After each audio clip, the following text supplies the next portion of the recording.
Hey guys, so last week I did top 5 decks of cards, which was kind of a redo of my previous top 5 decks of cards video. So now I'm doing a redo kind of the worst decks of cards. Now I will say the list is mostly the same, but there are going to be some differences, and also I'm going to be trying to do some cardistry with these cards. But yeah, we're going to go over the list and why I don't think they're good for handling or for cardistry and things like that, and then we'll get to the cardistry.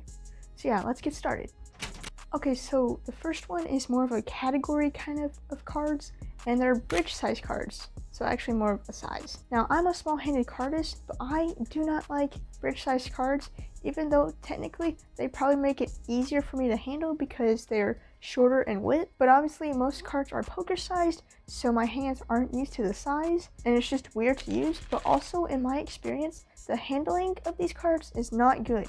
The paper of these cards just feel like cardstock, and I mean, you can still use them of course, but they just feel low quality. The edges on them are kind of too soft, and if you try to ferrule the cards, you can have a lot of trouble ferruling them. I mean, they still ferrule, like I just got a perfect ferrule, but that took way too much energy, or just did not ferrule as easily or as satisfying as poker size cards. They can be kind of stiff and thick for such a small deck. Like that was pretty thick. And also most of the bridge size cards that I've used are plastic coated, so they don't even have like air cushion finish or anything. I don't know why they print bridge size cards at lower quality paper and things, but yeah, I just don't recommend bridge size cards for handling because they just don't make them as high quality. And these next 3 decks all cost $1, but don't be fooled by their cheap price point. Well, actually, maybe you're thinking you get what you pay for, but in case you're thinking along the same lines as bikes, cheap but still good for practicing, these do not handle as good. Now, the Maverick cards by United States Playing Card Company and the Classic cards by Cardmundi both handle about the same, but they're kind of like the bridge size cards. They are plastic coated, kind of feel just cardstocky. They're really thick and really stiff right out of the box. Now, I've had both of these decks for a while, so they're softer now, but now they're kind of too flimsy, and the edges, especially once you first get them, feel like sandpaper. They're terrible. I don't recommend these cards.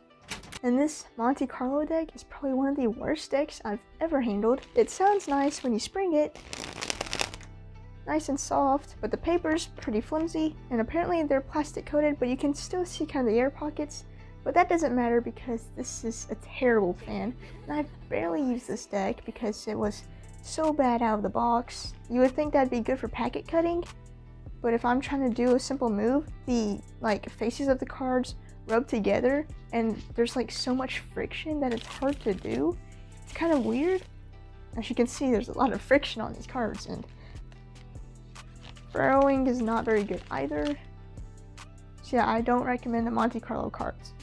Next are the Authentic Ace cards by Cardmundi. In my experience, this is one of the fastest clumping decks I've ever seen. Now, it'll fan at first, but eventually it'll clump up. Now, I haven't used this deck in a while, but usually it'll start clumping up after I use them for a bit.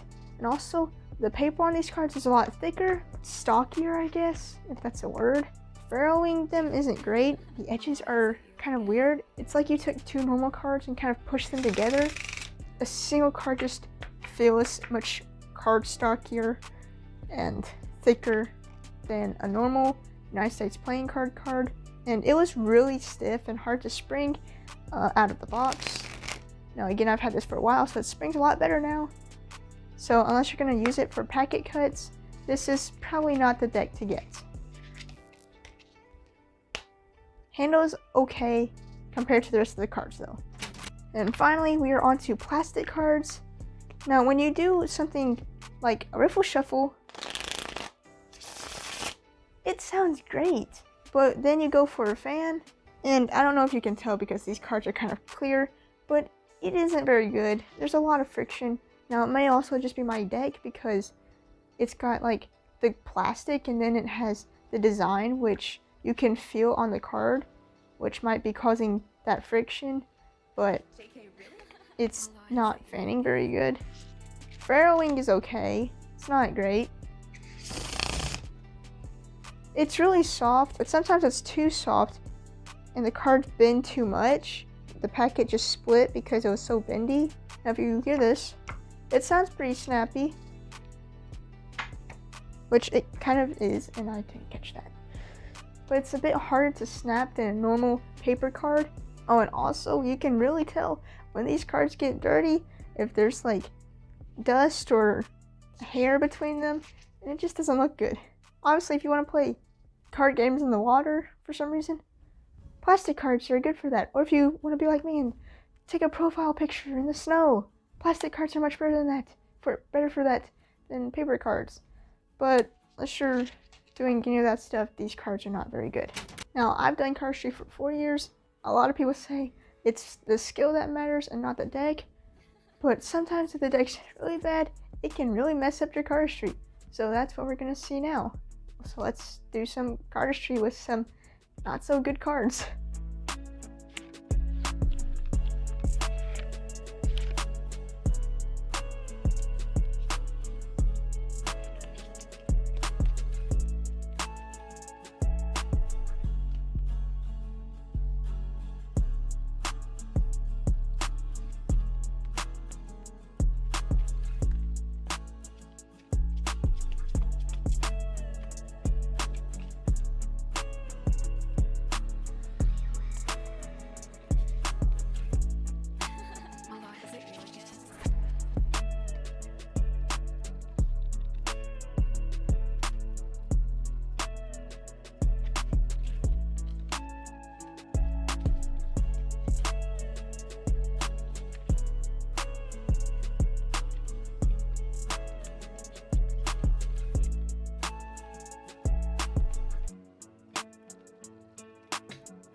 Okay guys, so that was some of the worst cards I've used. Now that's probably not even the worst cards out there. I mean, if you still like these cards, like their design or something, feel free to get them, up to you.